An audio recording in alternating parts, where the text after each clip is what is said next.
નમસ્કાર દર્શક મિત્રો, પાટવી ગુજરાતી ન્યૂઝમાં આપ સૌનું હાર્દિક સ્વાગત છે। જંબુસરમાં આવેલી નવયુગ વિદ્યાલય એ ભરૂચ જિલ્લાનું ગૌરવ। નવયુગ વિદ્યાલય જંબુસરમાં ગરીબ અને મધ્યમ વર્ગના વિદ્યાર્થીઓ શાળા મંડળના પ્રમુખ શ્રી મહેશભાઈ સોલંકીની નિષ્ઠામાં પ્રતિવર્ષ અદ્ભુત સફળતાના સોપાનું સર કરે છે। પ્રતિવર્ષ ધોરણ 10 અને 12નું શાળાનું શ્રેષ્ઠ પરિણામ તો આવે જ છે, પરંતુ નબળા વિદ્યાર્થીઓને પણ ઉત્તમ માર્ગદર્શન આપીને તેમને સફળતા અપાવે છે। જેના ઉદાહરણરૂપ ધોરણ 9માં ગુજરાતી વિષય સિવાય બધા વિષયમાં નાપાસ થયેલ દિવ્યાંગ વિદ્યાર્થી વિનયસિંહ ભાવસિંહ ગોહિલ અને એ પણ કાવા ગામથી બસમાં અપડાઉન કરતાની શાળાના આચાર્ય હિતેન્દ્રસિંહ ઠાકોરે ડાયરેક્ટ 10 બોર્ડની પરીક્ષા અપાવતા પ્રથમ ટ્રાયલે બોર્ડની પરીક્ષામાં પાસ કરી નવયુગ વિદ્યાલયમાં 11મા ધોરણમાં પ્રવેશ મેળવી 12મા ધોરણમાં ઝળહળતી સફળતા મેળવી પોતાના પરિવાર, સમાજ, ગામ અને નવયુગ વિદ્યાલયનું નામ રોશન કરવા બદલ શાળા પરિવાર અને શાળા મંડળે શુભેચ્છાઓ પાઠવી છે। લઈને એવું સરસ કામ કરે છે કે જેમાં જે બાળક નાસીપાસ થતો હતો પરીક્ષામાં એ 10મા ધોરણમાં પણ 9મા ધોરણમાં પણ નાસીપાસ થયેલો, 10મામાં ટકા ઓછા આવેલા, અને એ જ બાળક જેનું નામ છે ગોહિલ વિનયસિંહ ભાવસિંહ કે જેઓ ઉચ્ચતર માધ્યમિકમાં એટલે ધોરણ 12માં ખૂબ જ ઊંચું ટકાવારી લાવીને ખૂબ સારું પરિણામ લાવ્યા છે અને નવયુગ વિદ્યાલયનું નામ રોશન કર્યું છે। નવયુગ વિદ્યાલય શાળા પરિવાર મંડળના પ્રમુખ શ્રી મહેશભાઈ સોલંકી અને સ્ટાફ મિત્રો સતત બાળકો વધારે શિક્ષણ મેળવે તે માટે ઉત્સાહી રીતે કામ કરે છે। તમારું નામ? મારું નામ ઠાકોર હિતેન્દ્રસિંહ સોહનસિંહ। હું છેલ્લા 20 વર્ષથી નવયુગ વિદ્યાલય જંબુસરમાં આચાર્ય તરીકે ફરજ બજાવું છું। તમારી શાળાની લાક્ષણિકતાઓ શું છે? મારી શાળાની લાક્ષણિકતાઓની વાત કરીએ તો ઘણી બધી એવી પ્રવૃત્તિઓ છે જે નોંધનીય બાબત છે। અમારી શાળામાં ગરીબ અને મધ્યમ વર્ગના બાળકો મોટાભાગે શિક્ષણ માટે પ્રવેશ મેળવે છે અને પ્રતિવર્ષ 10મા અને 12મા ધોરણનું અમારું પરિણામ ઝળહળતું આવે છે। લગભગ 100% મોટા ભાગે આવે છે અને તાલુકામાં અને જિલ્લામાં અમારા નવયુગ વિદ્યાલયના તાલાઓ પ્રતિવર્ષ ઝળહળતા હોય છે। આનું મુખ્ય કારણ જોવા જઈએ તો જ્યારે વિદ્યાર્થીઓ 9મા ધોરણમાં પ્રવેશ લેતા હોય કે 11મા ધોરણમાં પ્રવેશ લેતા હોય ત્યારે ખાસ કરીને ઘણી બધી એવી નબળાઈઓ એમનીમાં હોય છે, બેઝિક પુઅર હોય છે।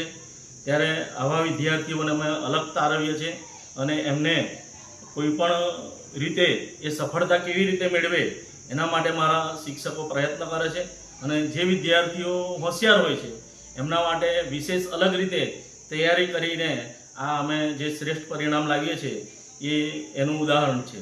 તદુપરાંત અમારી શાળામાં 10મામાં કે 9મામાં બાળકો જે નપાસ થાય એમને પણ અમે વિશેષ સારું પરિણામ લાવે એના માટે પ્રયત્ન કરીએ છીએ। દાખલા તરીકે એક ઉદાહરણ આપને આપું તો 9મા ધોરણમાં ગોહિલ વિનયસિંહ ભાવસિંહ એક વિદ્યાર્થીએ અભ્યાસ માટે પ્રવેશ લીધેલો હતો અને એ 9મામાં પહેલી પરીક્ષામાં બધા વિષયમાં નપાસ હતો, બીજી પરીક્ષામાં પણ બધા વિષયમાં નપાસ હતો, ઘણા ખરા વિષયમાં 0 માર્ક 50માંથી 1 માર્ક આવ્યા હતા અને 9માની વાર્ષિક પરીક્ષાની અંદર એ માત્ર ગુજરાતી વિષયમાં પાસ થયો હતો, બાકીના બધા વિષયમાં નપાસ થયો હતો। આવા સમયે એ વિદ્યાર્થી અભ્યાસ છોડી દેવાની તૈયારીમાં હતો ત્યારે એના પિતાને મેં સમજાવ્યું કે એને તમે અભ્યાસ કરાવો। ત્યારે એમને એવું કીધું 9મામાં મૂકીશું તો પાછો નપાસ જ થવાનો છે, એટલે મેં એમને એવું કીધું કે તમે 10મા ધોરણમાં ડાયરેક્ટ પરીક્ષા અપાવો અને એ રીતે અમે એને 10મા ધોરણનું મારા શિક્ષકો સહિત એને માર્ગદર્શન આપ્યું અને પહેલા ટ્રાયલે એ પાસ થઈ ગયો। પાછું આમ જોવા જઈએ તો એ 80% દિવ્યાંગ હતો આંખે દ્રષ્ટિએ, પણ છતાં પણ એને 10મા ધોરણમાં પહેલા ટ્રાયલે ઝળહળતી સફળતા મેળવી।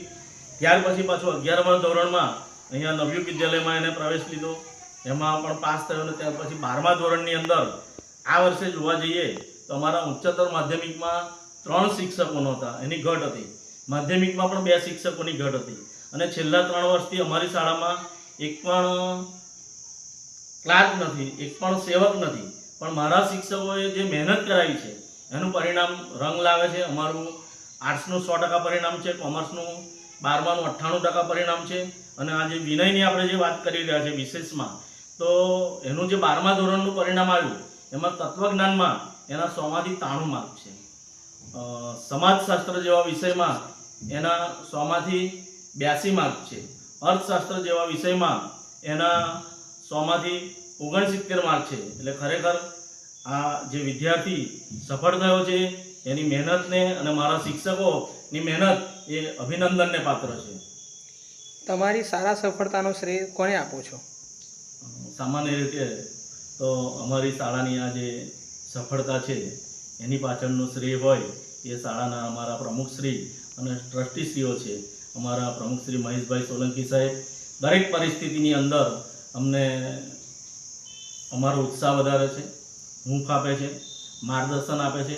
એટલે સતત એમની નજર છે એ ગામડાના અને જંબુસર શહેરના ગરીબ વર્ગના અને મધ્યમ વર્ગના બાળકોને કોઈ પણ ભોગે ઉત્તમ શિક્ષણ આપવું અને એ કોઈ પણ રીતે 10મા અને 12મા ધોરણમાં બોર્ડની પરીક્ષામાં પાસ થાય અને એની મંજિલ સુધી તમારે એને પહોંચાડવો, આવું અમને એક એમને લક્ષ્ય આપેલું છે.